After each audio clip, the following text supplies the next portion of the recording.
You're listening to All of It on WNYC. I'm Bridget Bergen, filling in for Allison Stewart today.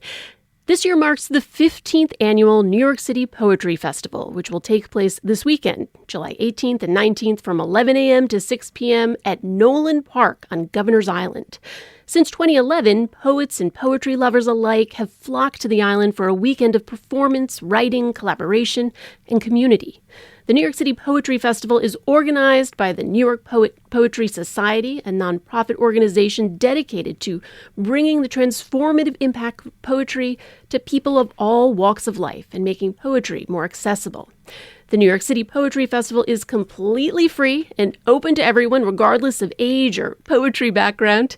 Joining me to talk about the history of the festival, its 15th anniversary, and what guests can see there this weekend is Jackie Brage, a Brooklyn-based poet and the managing director of the festival. Jackie, thanks so much for joining me. Hi, thanks so much for having me. So let's talk a little bit about the history of the festival. It's the 15th year of it. How did it get its start? Yeah, of course.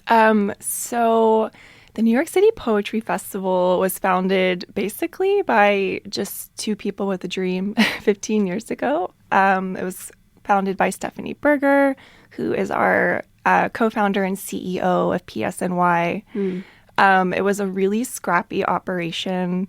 It was basically just like a lot of volunteers literally building stages with their own hands on Governor's Island on Colonel's Row. Wow. Very classic New York story. Very classic New York story. And, you know, it seems like it's a really big operation, but it actually wasn't until, 4 or 5 years ago that we started hiring an actual production team. So it's still a pretty small, scrappy operation. And when it was started and originally conceived, what were some of the goals that the team had for it? Yeah, so the Poetry Society of New York, we're the org that produces the festival.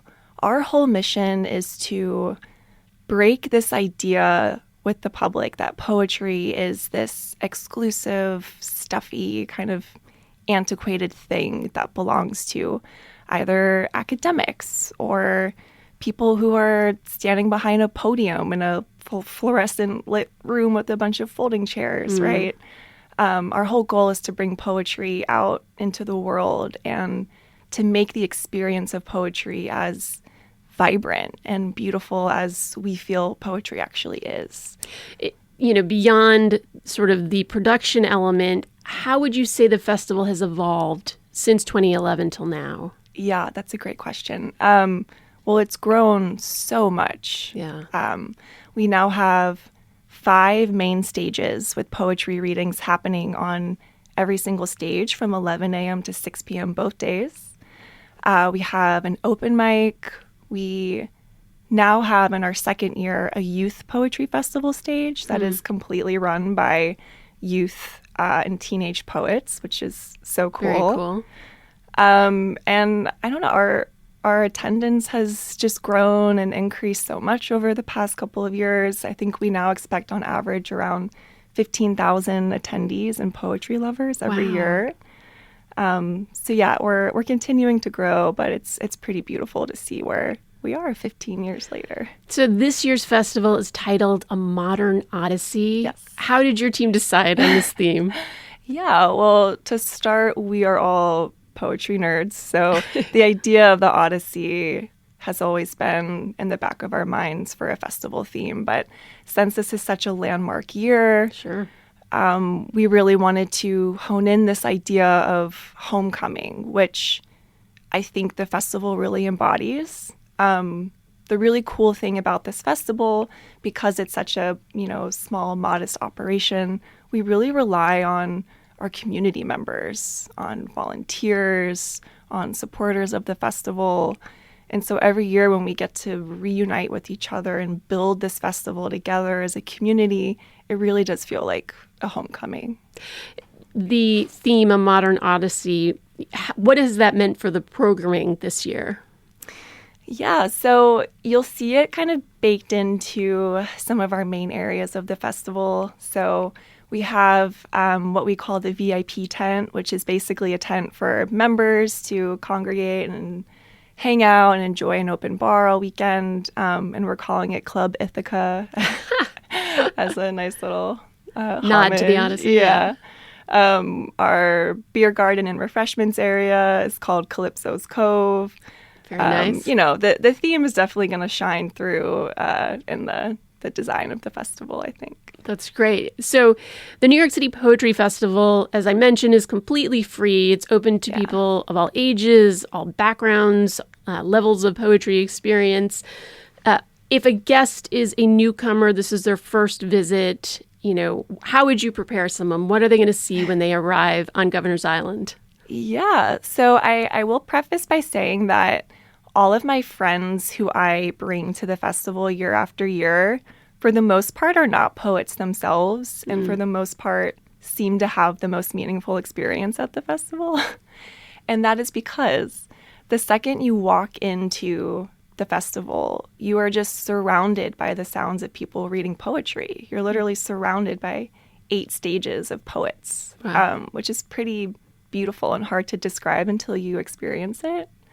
So you can experience poetry readings all day from a huge, diverse range of people. The process of becoming one of our staged readers is really democratic. It's first come, first serve, which lends itself to this really cool culture of poet laureates reading on stage 1 minute and then a retired writing group from Staten Island sharing the same stage the next minute. Oh, that's great. So you'll see a lot of different people and kinds of poetry. Do you have a favorite experience that you have to do every year at the festival?